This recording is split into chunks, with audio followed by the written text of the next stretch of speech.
Bright Tuty. Every student matters. Hello everyone, hi, I'm Anupriya and today we are going to start our new chapter here, that is education and social reforms.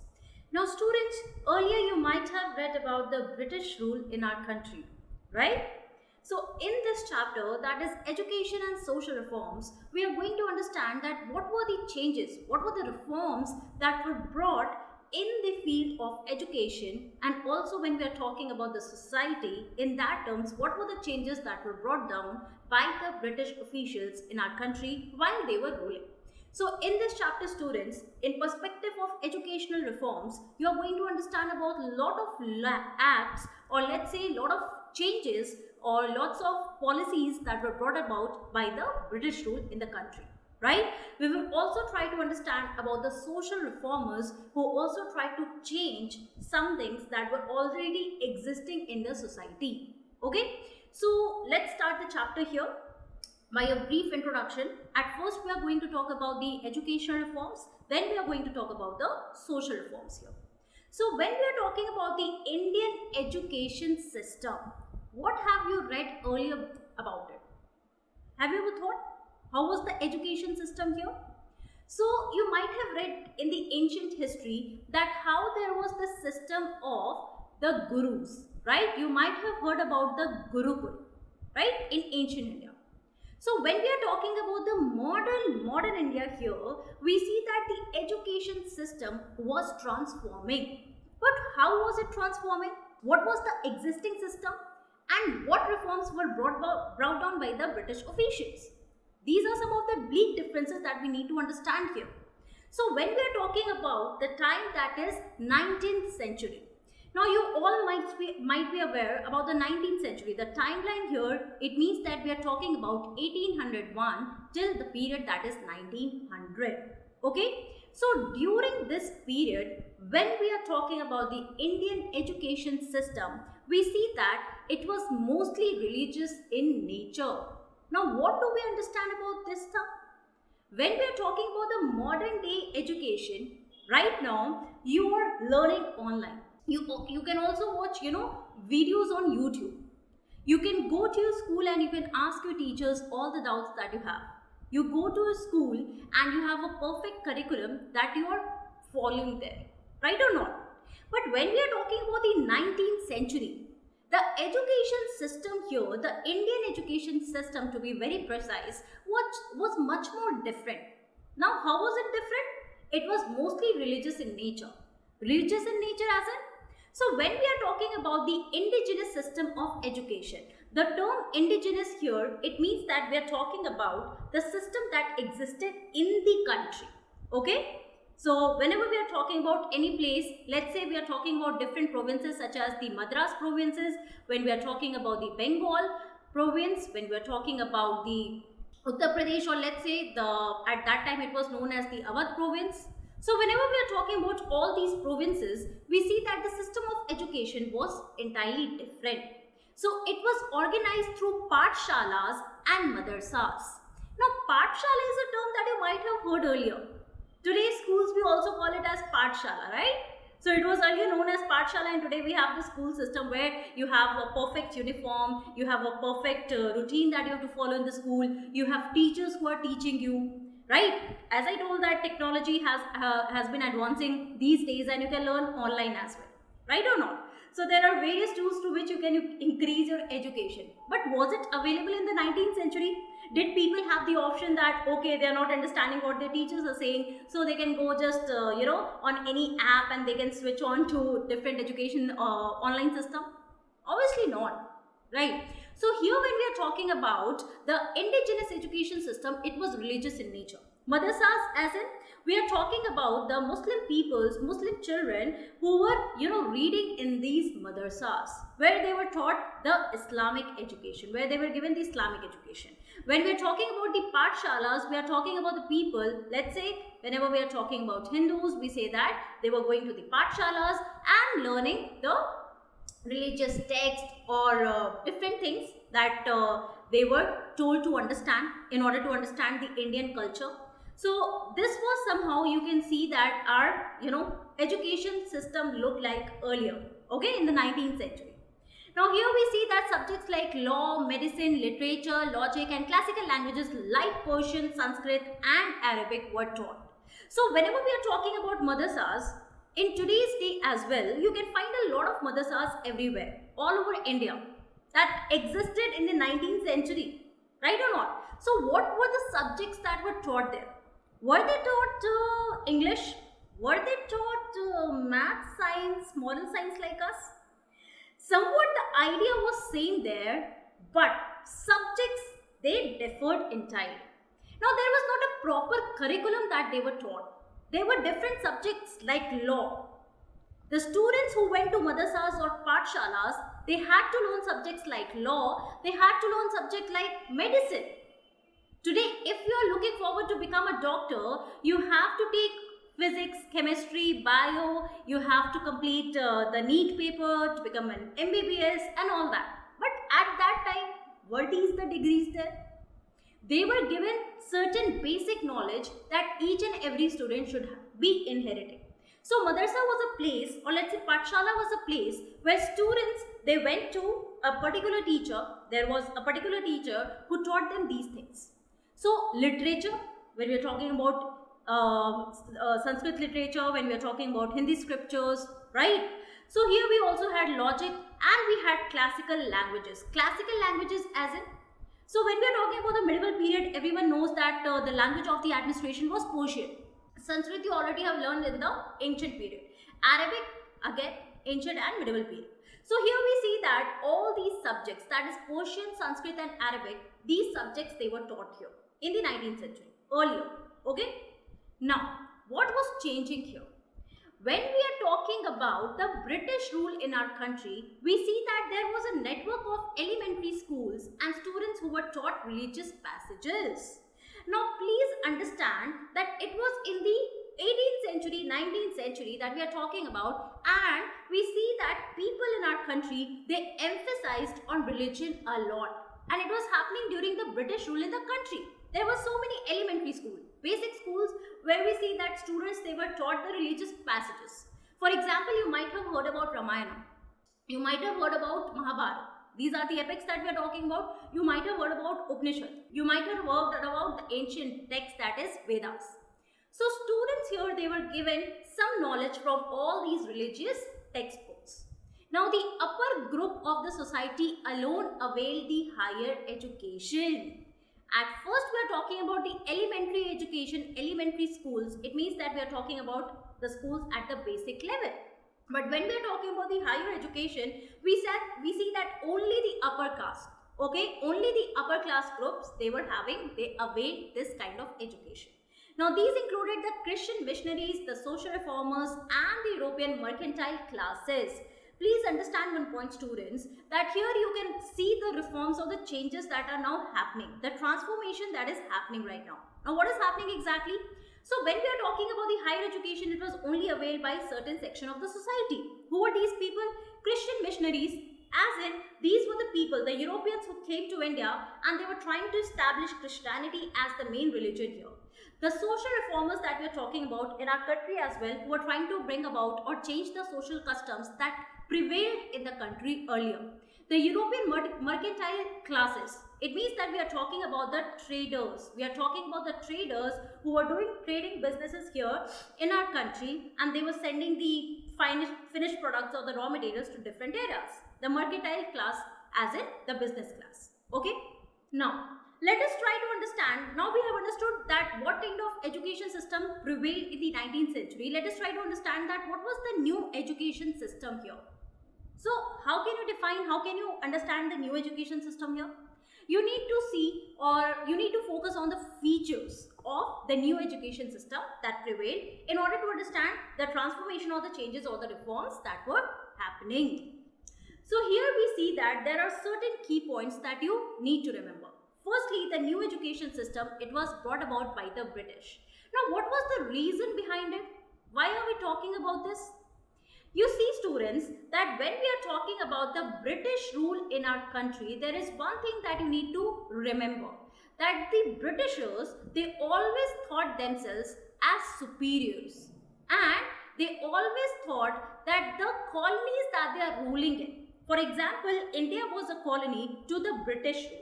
So they always felt the colonies that they are ruling in, they were the people who were treated as inferiors. And somewhere they thought that, they had this moral responsibility of training the inferiors. For them, the Indian were seen as inferiors and they saw themselves as superiors. Okay? So they thought that it was their moral duty to train the inferiors here to bring about their new education system. But what was the main logic behind it? Just to make everyone British. Just to make these people, let's say when we are talking about the Indians, they always thought they had to extract maximum profit from all these people. They always had to extract maximum profit. So the main idea, behind the head was to maximize their profit in whatever sense they could. So we will understand through different acts that how they were trying to do that. So this new education system was introduced by British. They emphasized on the teaching of English. That was quite obvious. They wanted that English should be the medium of education. Now try to understand that whenever this matter of superiority it comes, obviously they were trying to emphasize or inculcate the culture of British, of the Britain people in India.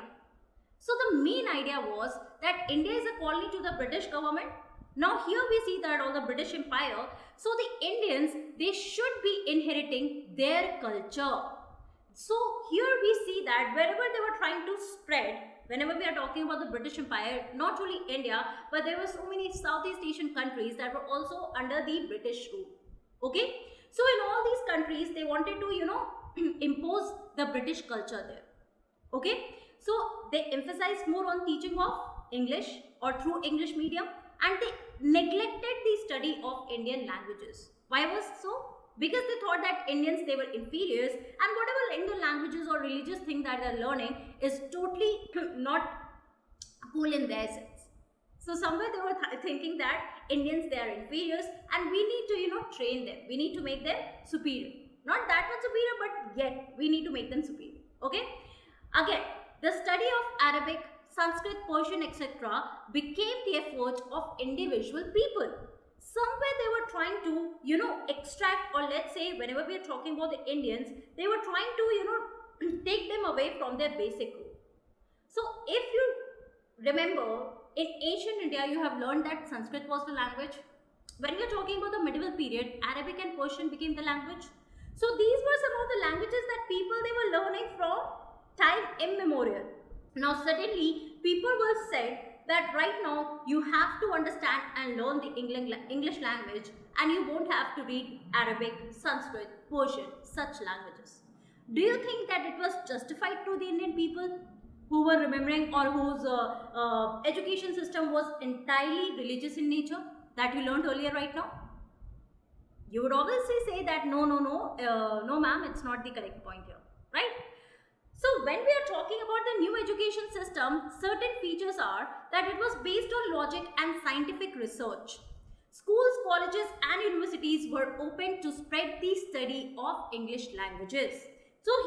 English language. So here when we will read forward, when we'll understand that what were certain different acts that were introduced by the British government here. So we will see that they opened so many colleges and universities so that people, they could be taught in the English medium. Okay? And here we see that right now the whole idea was that the education system should be built based on logic and scientific research rather on religion. So entirely the whole concept that the Indian education system that was religious in nature, it totally changed now. The entire perspective was changing. Now there was more belief on logic and scientific research. This is the first point that you need to understand. Second point here is that many schools, universities, they were open at various levels in order to teach the language that is English, to spread the study of English language. Now why was that? We will try to understand that also later. Now here we see that syllabus was formulated and attention was given to technical education. See, one point that you need to understand here, that you will learn about Lord Macaulay. Now Lord Macaulay played a very major role in transforming or spreading the Western education system in our country, and you'll learn about the Macaulay's Minutes that he wrote, and you will try to understand that how he emphasized that Indians should be taught in the English medium, and here we will try to understand that what was his perspective behind it. Okay, so when we are talking about these different universities, why they were taking this effort. So when we are talking about the British administration here, we see that there were so many members required in the administration system in India itself. Now imagine the condition, how many Europeans or how many British people they are trying to, they will try to import from Britain. That would be quite difficult, right or not? So what they did, that they knew that they are going to have Indians now in the jobs, or let's say in the administration. Now only giving them less money. While giving them less money, they can, recruit all these Indians who had little knowledge of English language. Try to understand the logic behind it. Why they were trying to, train the Indians in English medium? Why? Because we see that in the British administration, a lot of people they were required for different works, right, at lower levels. So they thought that they would recruit Indians who have learned a little bit of English language, and also they can give them less money. Now they had to pay the Europeans, or let's say the British people who are coming itself from Britain, they had to pay a lot of money to them. So they are going to save a lot of money and they could maximize their profit, giving them a lot of work, extra load of work, but paying them very small amount of money. Are you getting the logic here? Right? So the third point here is that syllabus was formulated and attention was given to technical education. Here we see that syllabus was entirely formulated. Now technical education was given the attention here. We are not talking about the religious perspectives. We are not talking about the religious passages anymore. Do you understand the transformation that was taking place? Yes. So here we see that the main idea was that Indians, they would become semi-English and accept Western culture. The idea is this was difference between being superior and being inferior. So they had the moral duty or the responsibility of training the inferiors to become somewhat superior. And how could they become?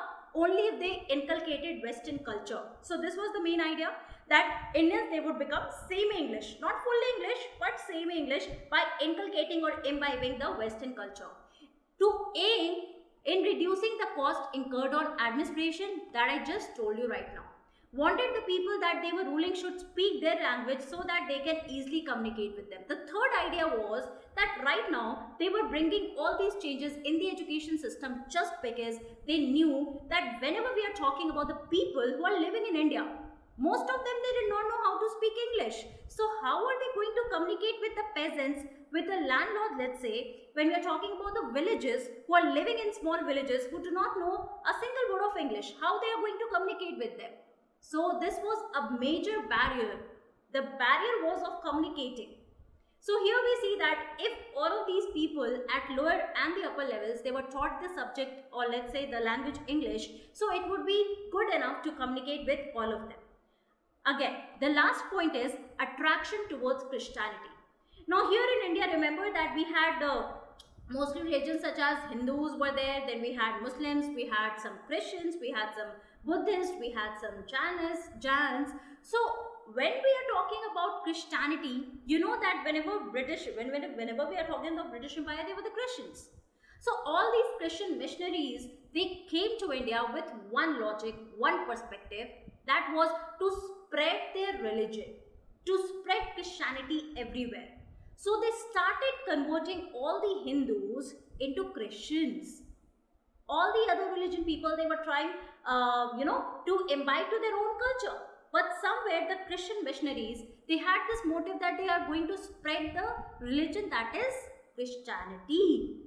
So only it could be spread when they are accepting the Western culture, when they are imbibing or inculcating the English language that they were taught in schools, in colleges, in universities. So I hope that you have till now understood the new education system that was being introduced, how was the nature of it. So we will also now learn about the acts these different acts that were introduced by the British government in order to fulfill whatever their thoughts were, and also in order to fulfill their policies, and also the idea that they could, suppress the Indians and also at the same time be morally superior high. Okay.